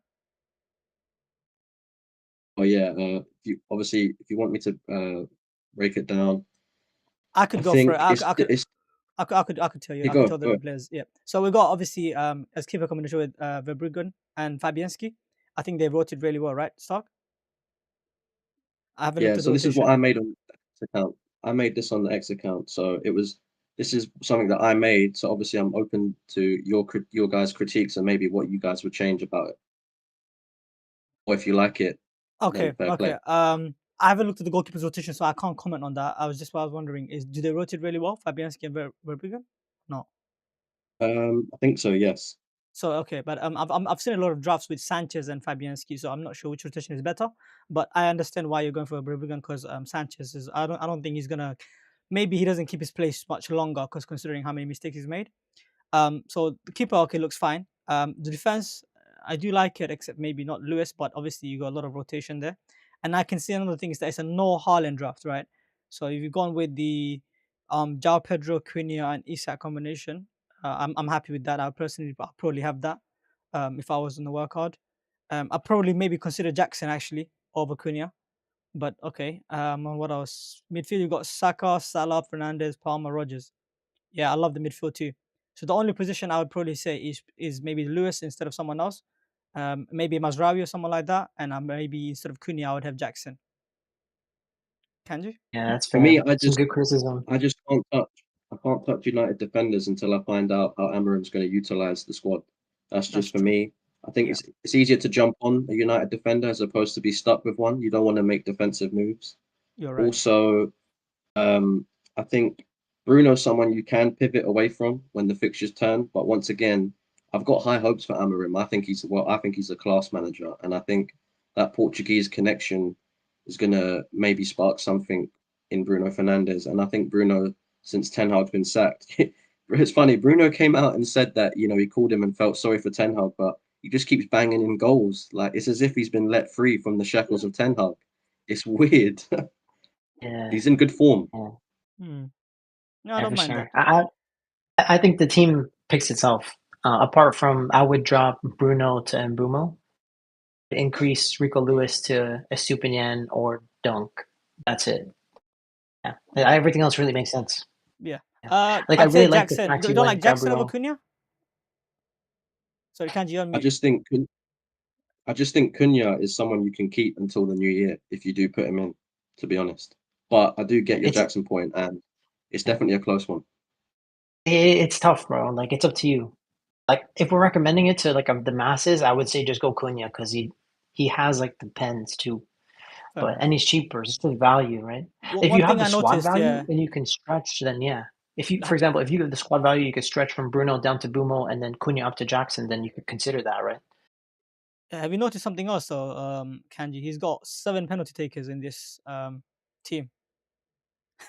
Facts, bro. 7. That's That's great. stacked, That's bro. excellent. Yeah, I love it, Stock. Love the Facts, bro. draft, man. Hopefully, guys, if you're in wildcard, definitely, obviously, consider this type of draft.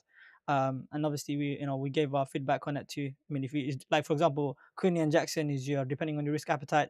Bruno Fernandez, depending on how much you trust United or you want to go on Mr. Reliable on Mbimo. Listen, there's not really much between the two picks. So yeah, should we move on to the Yeah, next section? everyone's Sorry, wildcard go. draft is going to have a personal pick in there that they have from their own gut feeling and from their own analysis on watching football. So it's like Yeah, someone might have Matoma in the field. Do you know what I mean? So yeah, yeah, you got to have one of those picks in the team. yeah. Agreed.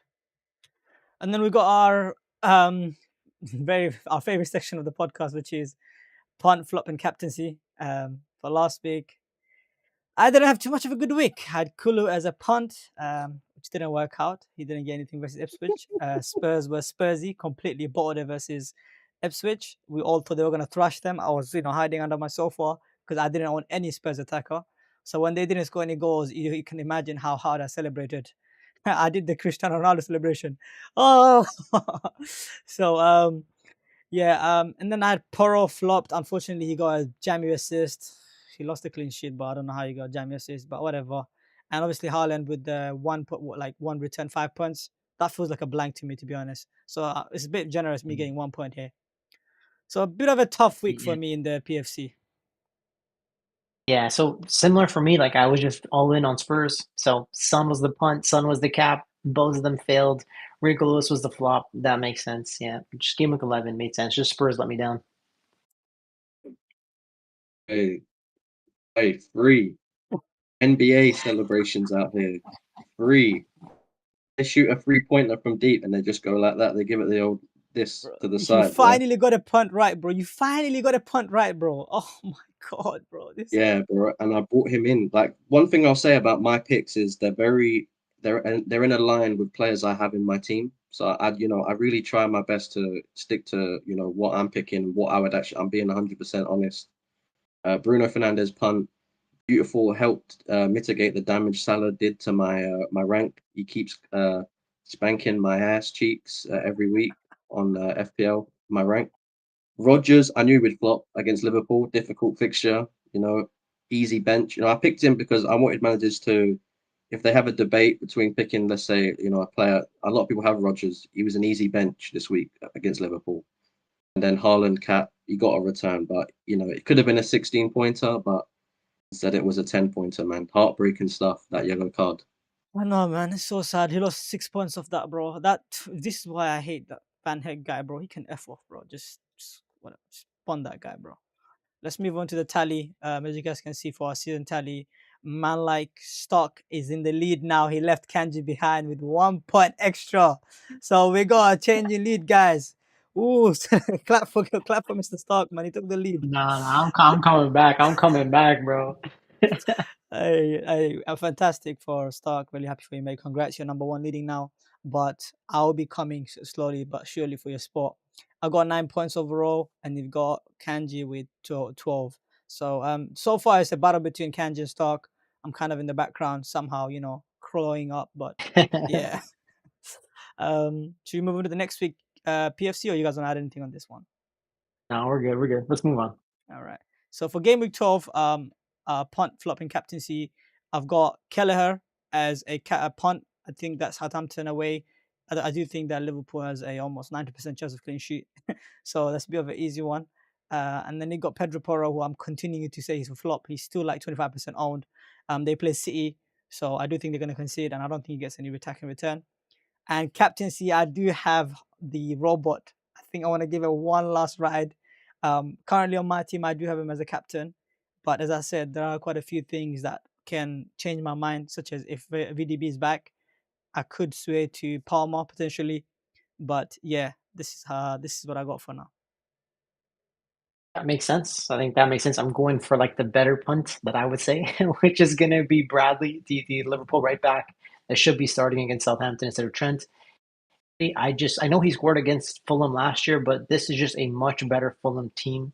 And I just expect Fulham at home to batter Wolves. I expect that to be like a 2-0 game, if I'm honest, for Fulham. And then I think captaincy, I wish I had Salah, but I'm just going to be putting Palmer because that's the only guy that I own that I trust this week. So I gave him the armband. What about you, Stark? So yeah, Son's under 10% owned, and that's how we pick our punts. They've got to be under 10% owned to be a differential. So I think Son systematically and even historically does well against Man City on the transition. I think they're vulnerable. Spurs are just so weird, man. Like they'll lose to Ipswich, but I wouldn't be surprised if they turn up and it's just a Spurs win against Man City. I would not be surprised. But yeah, I think this is kind of aligned with the fact that if you've got Son, I think he's worth keeping for this game. I think he could be a good differential this week. Chris Wood, if I had him, I'd bench him against Arsenal. He doesn't get the most amount of chance. He doesn't need to get the most amount to score, but I think it's a good week to go against Chris Wood. And then, yeah, captaincy, Isak, I made my case earlier on. But if you quickly go back to the last chart, K-Man. Yeah. The reason why I love this chart is because it shows you what you're thriving in. So, for example, I'm terrible at picking punts. So if I pick a punt based on this data, you just don't follow me with it. But in terms of flopping captaincy, I'm doing well. So for me, it's a good way to look back at what I'm doing well in. look what I'm doing bad and improve on those areas. All I want to say is you guys watching, comment your PFCs, and even if you don't do that, make a track of it yourself so you can look back at the end of the season and see what you did well on. Yep, definitely. So yeah, looking good for game week 12. I do think that I'm probably gonna go 3 for 3. So yeah, let's go to our for game week 11 team review for Kanji. Yeah, so this week the transfer in was DCL to João Pedro. So this week I brought in João Pedro. You'll see him on a lot of thumbnails of YouTubers in the future. Last week I brought in Isak. You'll see him on a lot of the thumbnails from YouTubers. So planning ahead, my team is looking in great shape. The only obvious omission is Mo Salah, I think, in the midfield, and Bukayo Saka. Apart from that, I'm feeling very comfortable. The Spurs boys let me down. Another 50-50 captaincy decision that went wrong, but I didn't even own Bruno, so technically they can't cry over spilt milk. I wish I had gotten. There was a cross in the first 3 minutes of the game. It was Son to Brennan. It was a 0.77 xG chance, but he missed the net. Anyway, so that costed me a lot of points. Trent was subbed off with no clean sheet, where everyone else that owns Liverpool defense gets it. Classic. That's just been how my season has been. Not gonna lie. So let's Unlucky, move to be on to the honest. transfer plans for next week. So in this position, I do feel like the obvious move is to bring in Saka because I already have my double Arsenal defense looking good. So I think Foden to Saka is the right move, but I'd have to be doing it for a hit. So I either have to be doing Brendan Johnson down to Semenyo or Rico Lewis down to like a 4.3. And fortunate for me, I think I can actually afford Lewis Hall. So that's probably what I'm going to do hit because I'm just so high on Arsenal and so low on Man City. I'm happy to just get rid of those guys. And once I do that, then my entire starting 11 is on pens. And then Brennan Johnson is the guy that would rotate in for João Pedro and Cunha. I guess my question to you guys is like, would you potentially bench Cunha this week and play Johnson against Man City? No, I wouldn't. I No, think I Wolves get something still. wouldn't, man. Just because of how talismanic Cunha is, if Yeah. Wolves get something, it's most likely going to be him, and he's a bonus point monster. Yep. So you never know. But yeah, man. Like I think you should always prioritize, even like captaincy as well. Always prioritize talismanic players. Yeah. I like your Yeah, starting makes 11, to be sense. honest. I don't think bringing Saka this week is essential or necessary. I do think you could definitely Yeah, wait another week to reassess and definitely see how Arsenal are performing with their fully healthy squad. And then obviously, I mean, Foden versus Tottenham is not a bad pick, though, necessarily on paper. But it's not. Yeah, yeah, yeah. so It's just like I have to do it. Um, I have to do it this week. Otherwise, I won't be able to afford the moves. I see. Then I'll have to I see. eventually sell Trent, which is why there's pressure to just do it now. Because Foden will drop, Saka will eventually rise, I and see. then in order to get to Saka, I have to sell Trent. So that's the big advantage. If I go now, I don't need to sell Trent, and I can actually keep him for later because I'm sure people will target him later. So or Okay. they'll target Liverpool defense, and I'll want the coverage, right? So that's Why the don't advantage you going now. why don't you sell Johnson and next week instead of taking a -4 and then play Lewis this week when if Trent is not available? Yeah, that's a good move too. That's a good move too. Or why don't you, because Saka's not going up this week, so why don't you just sell Lewis for whole and then delay the Saka move for next week and then bring in Saka next Yeah, week? Just because do one worst case, transfer I this can just week. do the -4 for Johnson anyway, right? No, Yeah, no, no, no. You don't need -4. What I'm saying is, you said if you sell Lewis to whole, you can upgrade forward into Saka, correct? yeah. So just do With the point Lewis one in the whole move bank this too. week. Yeah, exactly. So just do Lewis whole move this week before I guess Lewis goes down. Lewis to Lewis Hall, and then you have enough money next week because Saka's not going up in price. Um, from what I know, I might be wrong, but we'll double check that. Yeah, yeah. And We'll then see. you Yeah, just bring him in for free next week. That's that way you don't take any hits. probably the best move. Yeah. All right. Should we move on to Stark's team? Yep. All right. Yep. So here's Stark's team for game week 11. My boys got 61 points. Go on, Stark. Go on, run through your team. Yeah, man. Would have been a green arrow if Haaland didn't get that yellow card without owning Salah, which is crazy. Like such a big swing. You know, since moving Salah out in game week 8, I've literally lost out on 80 points, including 3 weeks worth of captaincy. So that's a lot of points to give away to the field. So you know what?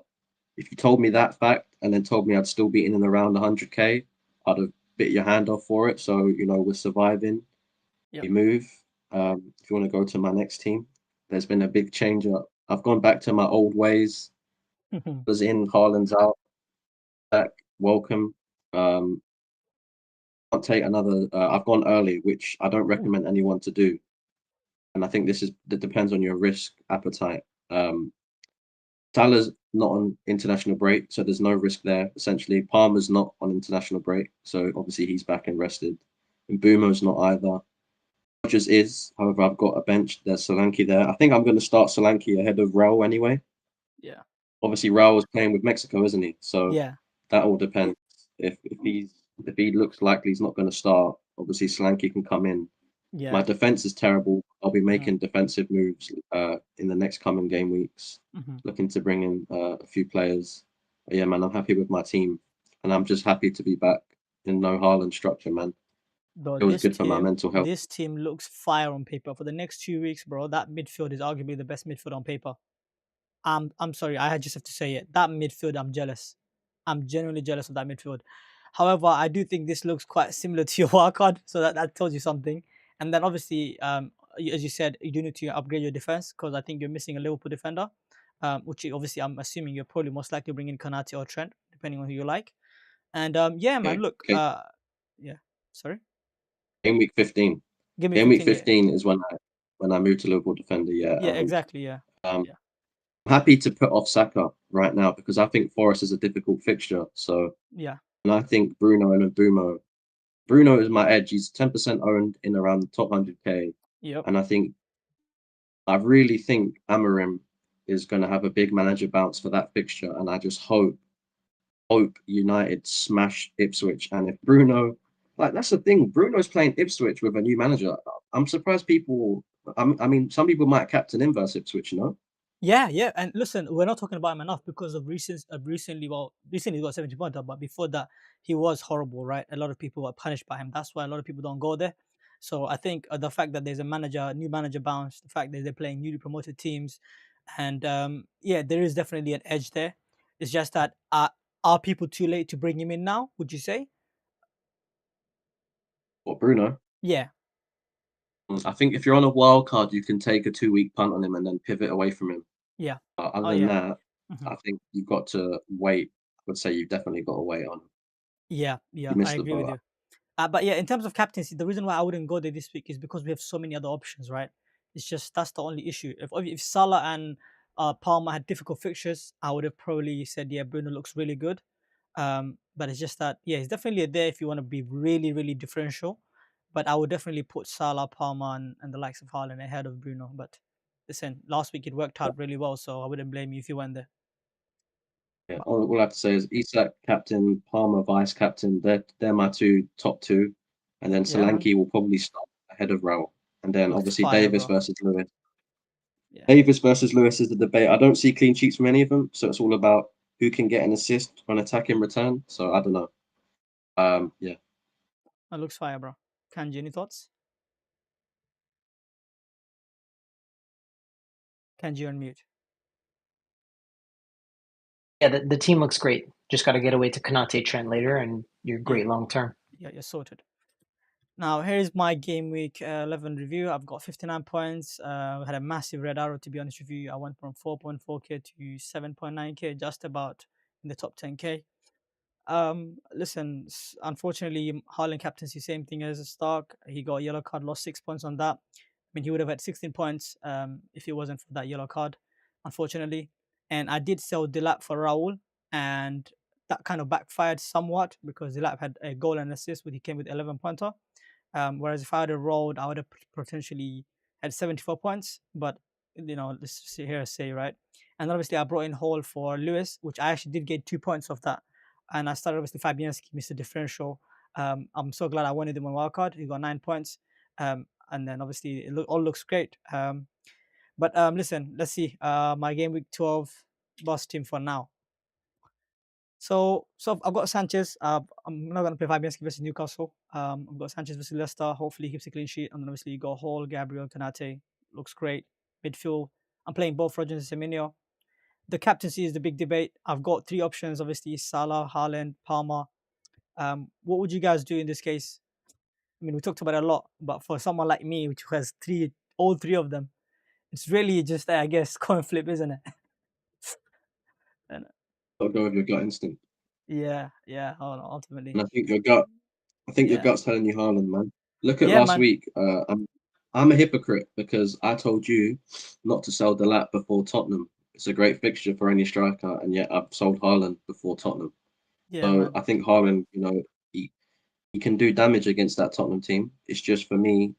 Mm. Yeah, obviously I've discussed this anyway, but you got to go with your gut instinct.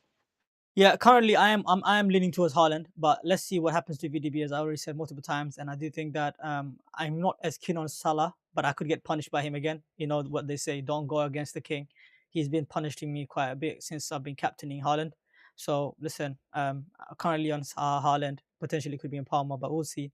But any thoughts on any moves I should make? I was slightly considering somewhat knee jerking from Raul to Issa. What's your thoughts on that, guys? I personally wouldn't make that move. Kanji, I can't hear you. Yeah, you should do Raul to Ja Pedro or Holland and Rogers to Isak and Saka. That's it. Otherwise, your team's Yeah, great. Jao Pedro, I want to wait and see. I want to give him at least one other week or two, see if he gets consistent minutes, and then I'll probably move there. But I think this week I'm most likely going to roll.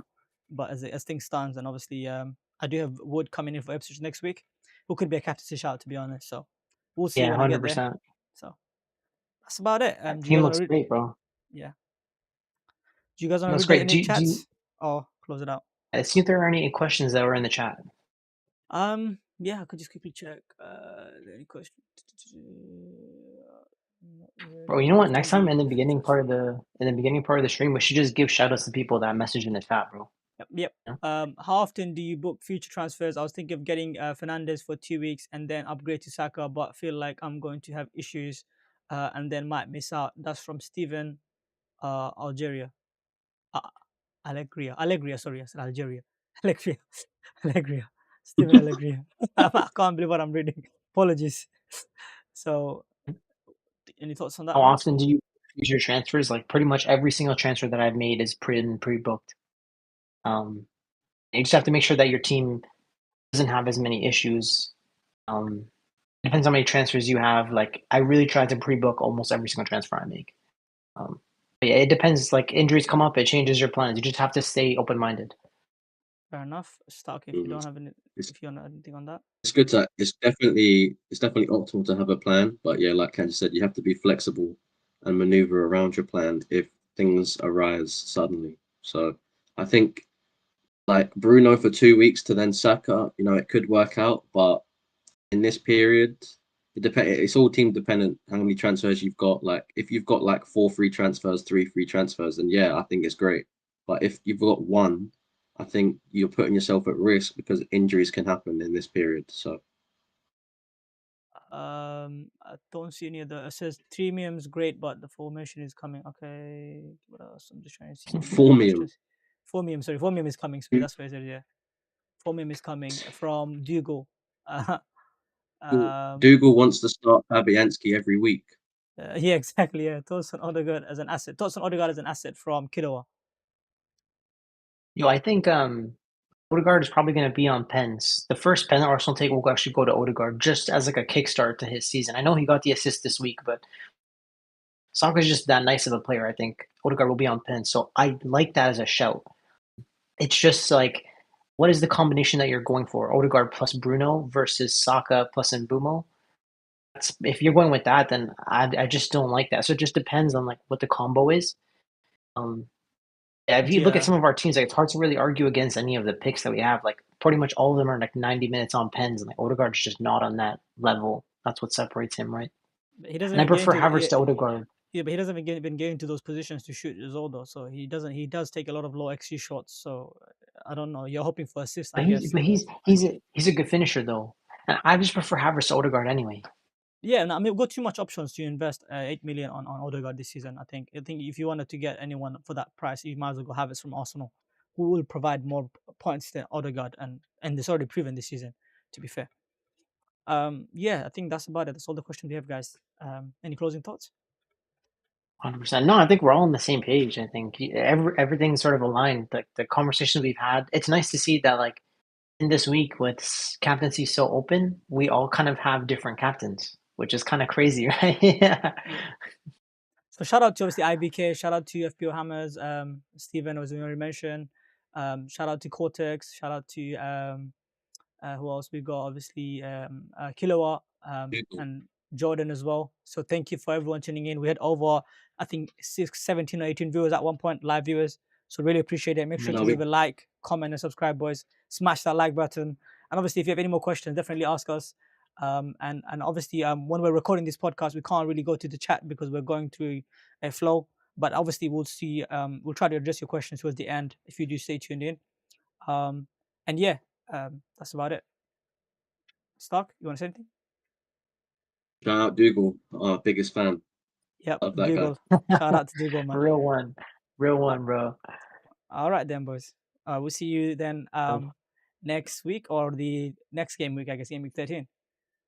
Yep. You guys take care, man. Take care, boys. All right.